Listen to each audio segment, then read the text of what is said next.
Hi everyone, welcome back to WHU TV. My name is John, your host as always, and I hope you're all doing well as I always do. And again, I hope you guys have calmed down a little bit since that shit show on yesterday. As a result, this is my full-time thoughts on West Ham 0, Leicester City 2. Before we go into the crux of the details of the game itself, I do want to give a mention more than anything else to the unbelievably good display that the London Stadium put on yesterday for a really, really good brass band. Not really sure if it was a kids band or school band, whatever, but really good brass band playing. At least when I was coming in, they were playing Bubbles and Overland and Sea. It was lovely to hear. It's really, really good because obviously today, at the time of this recording, is Remembrance Sunday.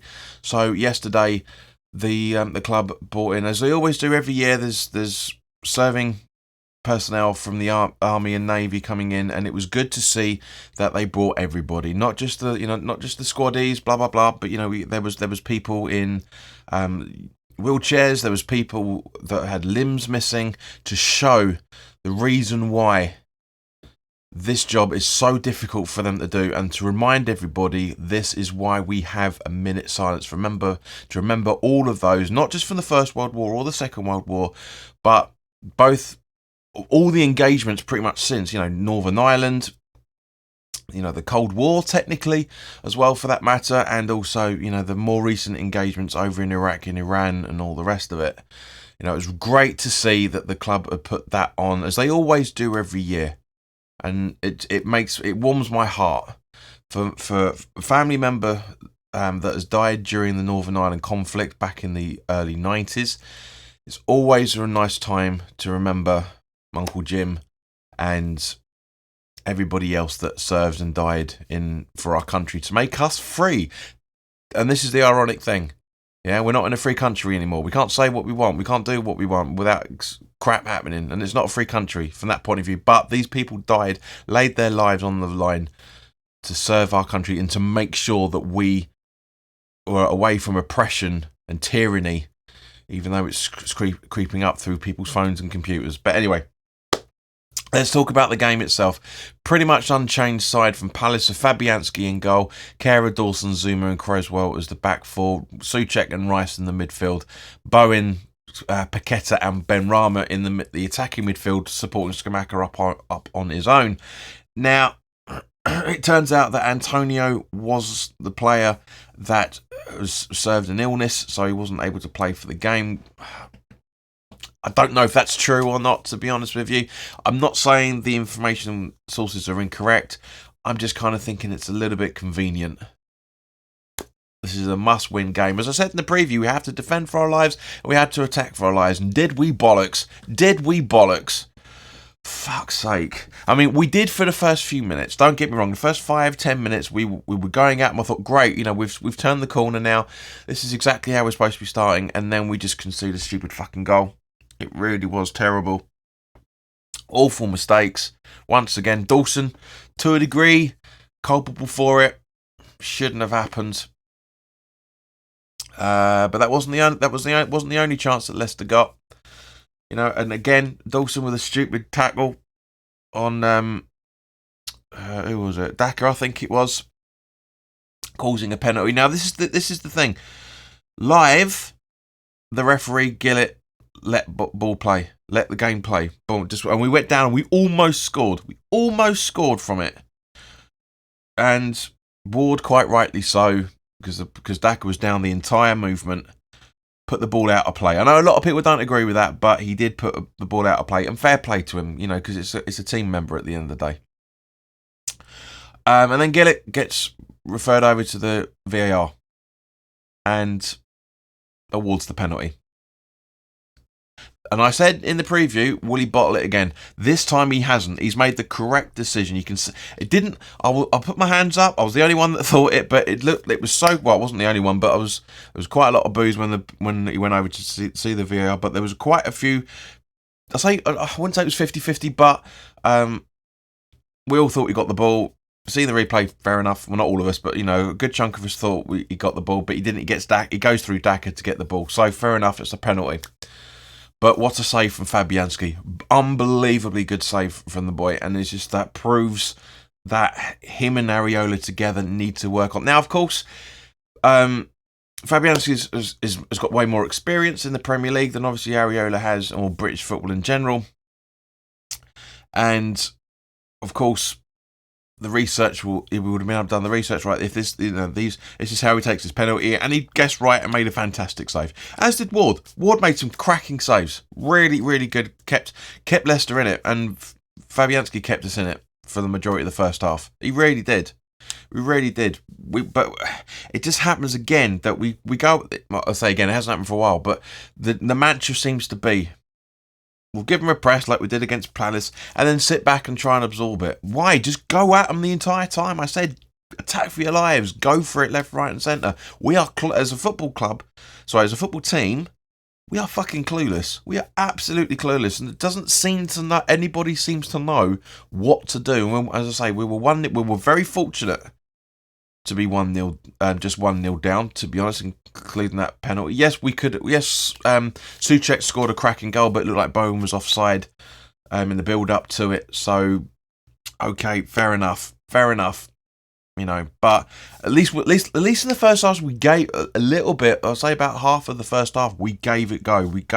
And then second half comes around, and we do the same thing. We just try and go at them, absolutely go and try and smash them, but just didn't happen. I mean, what is Bowen doing? What is Bowen doing in that starting 11? He's absolutely piss poor. He really is.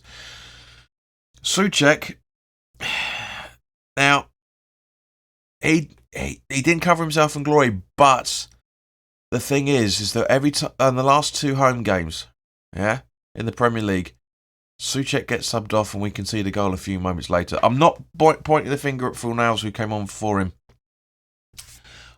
It was a very ambitious ball from Fornals. Wasn't high enough, wasn't strong enough, and that led to their counter-attack. But we need to defend for our lives. We need to defend that sort of attack, and we didn't. We just absolutely capitulated, and it's 2-0. I know loads of people have been jumping on Fornals' back on platforms that you guys are watching, because it's pathetic. It's absolutely pathetic to do that. He tried, we got punished. I'd rather him try and put a decent ball in and then but instead of doing what every other cunt out there is doing at the minute, just not taking responsibility. I do genuinely think the majority of this side has down tools. I really do. It's an implosion, to say the least. It genuinely looks to me like it's an implosion. I love Declan Rice. He's a fantastic footballer, but he's not captain material properly yet. He's growing into it. I mean, everybody loves him because he's honest with his post-match interviews, and I agree. He's 100% honest, and I love that. But there's something. I've said it in previous videos. There's something missing. Now, of course, this is the last game before the start of the World Cup. We've only got a handful of players that are going off to. Was it four or five players that are going off to represent their country? And fair play to them. I wish them all well that are doing that. But something has to change. I'm not saying Moyes out in any shape or form. I'm really not, because I understand the reasons why the board are 100% behind him. Yes, two really good seasons. I'll go into this in more detail in the coming weeks over the World Cup break, because as I said, I'm not doing any England coverage whatsoever. I'm not watching it. Not going to do any previews. Not watching the games. Nothing. On moral grounds more than anything else. But also, it's nice to have a break. It really is nice to have a break from this. As I say, I will be doing videos. I'll be doing one or maybe two pieces of content a week until the Premier League resumes. But yeah, guys, honestly, something has to change. I'm not saying Moyes out, because let's face it, the managers that are available aren't exactly going to be West Ham material in one form or another. And also, for that matter, we know full well the owners won't want to pay David Moyes' contract off in bulk. They'd rather let him pay it off week after week. And we also know, for that matter, that the club won't want to pay compensation to another club to approach their manager and get them. So it's a catch-22 from this point of view. But the tactics have to change. David Moyes has to come out and apologise for the decisions he's making.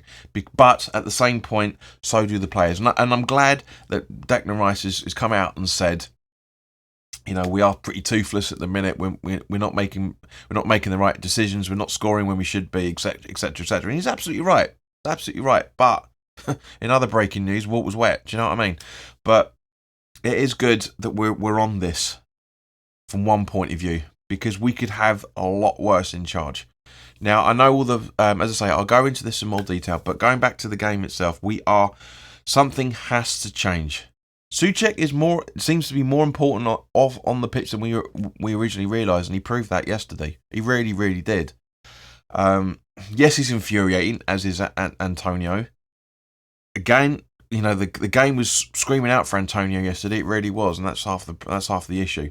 I feel sorry for Scamacca, because he is trying. You can see he's trying, but he needs to build up that physical presence. He needs to build up that confidence, and he's not getting it yet. Obviously the penalty against Blackburn's going to help, but there's a long road to go, as it is with Paqueta as well, for that matter, as it is with Kehrer. I know people don't like Kehrer at the minute, but he's growing into it. You can see that he's making mistakes, but to be fair, he's not making any more mistakes than anybody else. That's the issue here. That's the issue, is the fact there's so many. We need to go back to the West Ham of 2-3 seasons ago, where everybody is fighting for their lives and playing as a team.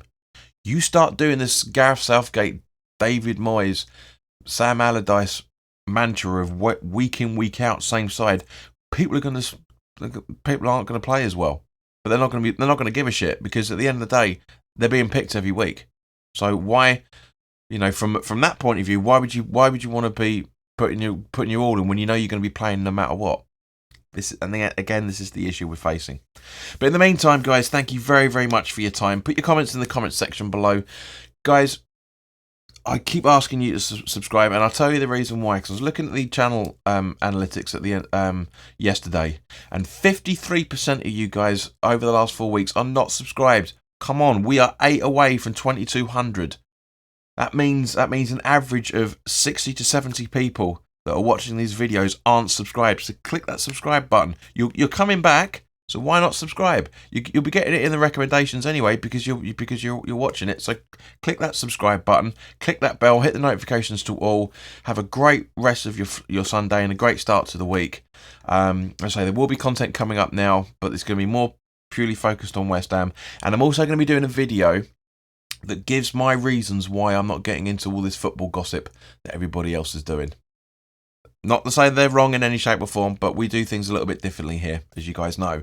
So, in the meantime, look after yourselves, and I'll see you very, very soon. All the best now. Take care.